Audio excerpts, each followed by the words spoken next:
क्यों संसद में अटक गया है वक्फ कानून, इसको लागू करने में क्या दिक्कतें आ रही हैं और विपक्ष इसका विरोध क्यों कर रहा है, इन सब पर बात करेंगे इस वीडियो में। हेलो, मैं हूं स्वर्ण और आप देख रहे हैं स्विच।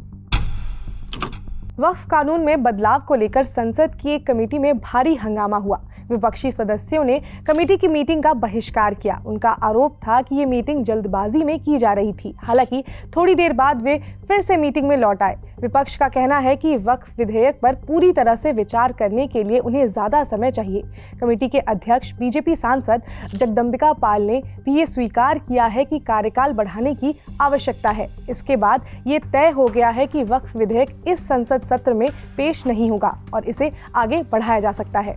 बीजेपी सांसद और वक्फ संशोधन कमेटी के अध्यक्ष जगदम्बिका पाल ने बैठक के बाद कहा कि हमें अब भी कुछ राज्य सरकारों और अन्य अधिकारियों से बातचीत करनी है। कई मुद्दों पर विवाद है, जैसे कि 123 वक्फ संपत्तियों पर केंद्र सरकार, शहरी मंत्रालय और वक्फ बोर्ड के बीच में मतभेद है। इसलिए हमें लगता है कि कार्यकाल बढ़ाने की जरूरत है। इसके अलावा बीजेपी सांसद अपराजिता सारंगी ने यह भी कहा है कि लोकसभा स्पीकर ने ये माना है कि इस जो ये पूरी की पूरी संशोधन है, ये पूरा का पूरा, इसमें और विचार विमर्श की आवश्यकता है और इसे समय दिया जाना चाहिए। वहीं दूसरी तरफ विपक्षी नेताओं का ये कहना है कि वक्फ विधेयक पर पूरी तरह से विचार और चर्चा करने के लिए हमें अधिक समय चाहिए। इस हंगामे के बाद अब ये तो साफ हो गया है कि वक्फ विधेयक इस संसद सत्र में पेश नहीं होगा और इसके लिए और समय मिल सकता है। अब यहाँ पर एक नाम बार बार आया है, वो है वक्फ। तो अब ये होता क्या है और इस बिल में क्या बदलाव होने जा रहा है, थोड़ा उसे भी समझ लेते हैं।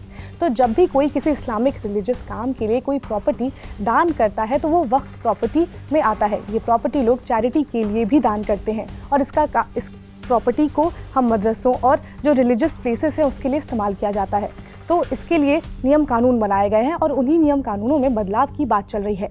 कानून में संशोधन का प्रस्ताव आया है। वक्फ से संबंधित सबसे पहला कानून जो था वो 1954 में आया था। हालांकि फिर 1995 में इसमें कई बदलाव किए गए थे, जिनमें यह तय किया गया था कि कोई भी व्यक्ति अपनी प्रॉपर्टी कब वक्फ में दे सकता है और इसके लिए क्या क्या नियम और रेगुलेशंस हैं। इसी के तहत एक बोर्ड भी बनाया गया था जिसे वक्फ बोर्ड कहा जाता है, जो केंद्रीय और राज्य स्तर पर काम करता है। अब इस बिल में जो बदलाव प्रस्तावित किए जा रहे हैं, थोड़ा सा उन्हें भी जान लेते हैं। इसमें सबसे बड़ा बदलाव वक्फ एक्ट 1995 के सेक्शन 40 को हटाने की बात हो रही है, जो ये बताता था कि वक्फ बोर्ड ये तय करेगा कि कौन सी प्रॉपर्टी वक्फ की है और कौन सी नहीं। ये सेक्शन काफ़ी विवादों का कारण बना था, क्योंकि इसके तहत कभी भी किसी भी प्रॉपर्टी को वक्फ प्रॉपर्टी घोषित किया जा सकता था और यदि किसी प्रॉपर्टी को वक्फ घोषित कर दिया जाता है तो फिर उसे वापस नहीं लिया जाता। इस बिल से वक्फ बोर्ड की शक्तियों को कम किया जा रहा है और इसे अधिक नियंत्रित किया जा रहा है। इसमें यह भी सुझाव दिया गया है कि वक्फ बोर्ड में मुस्लिम महिलाएं और गैर मुस्लिम भी शामिल होने चाहिए। इसके अलावा एक और बदलाव ये प्रस्तावित किया जा रहा है कि पहले यदि सरकार और वक्फ के बीच में किसी ज़मीन को लेकर विवाद होता था तो ये जो पूरा का पूरा मामला था वो वक्फ ट्रिब्यूनल में जाता था। अब इसमें ये बदलाव की बात हो रही है कि और कहा जा रहा है कि अब जब इस तरह का कॉन्फ्लिक्ट होगा तो ये पूरा का पूरा मामला जो है वो डिस्ट्रिक्ट मजिस्ट्रेट के पास जाना चाहिए।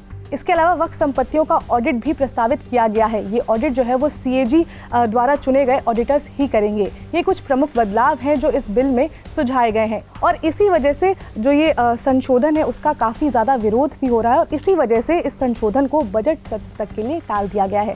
तो ये जो बिल है वो पिछले कुछ महीनों से काफ़ी ज़्यादा विवादों में रहा। इस संसद सत्र में ऐसा कहा जा रहा था कि इसे पेश किया जाएगा, लेकिन फिर इस पर काफ़ी ज़्यादा चर्चा हुई और विपक्ष ने काफ़ी हंगामा किया, जिसकी वजह से इसे आगे के लिए टाल दिया गया है। तो अब इसे ऐसा कहा जा रहा है कि बजट सत्र में पेश किया जा सकता है। तो अब देखना ये होगा कि क्या ये बजट सत्र में पेश होगा, ये तो आगे आने वाला टाइम ही बताएगा। इससे जुड़ी जो भी अपडेट आएंगी हम आप तक पहुंचाते रहेंगे। आप जुड़े रहिए स्विच के साथ। इसके साथ ही अगर आपकी वीडियो इन्फॉर्मेटिव लगी हो तो लाइक करें, शेयर करें, सब्सक्राइब करें स्विच को।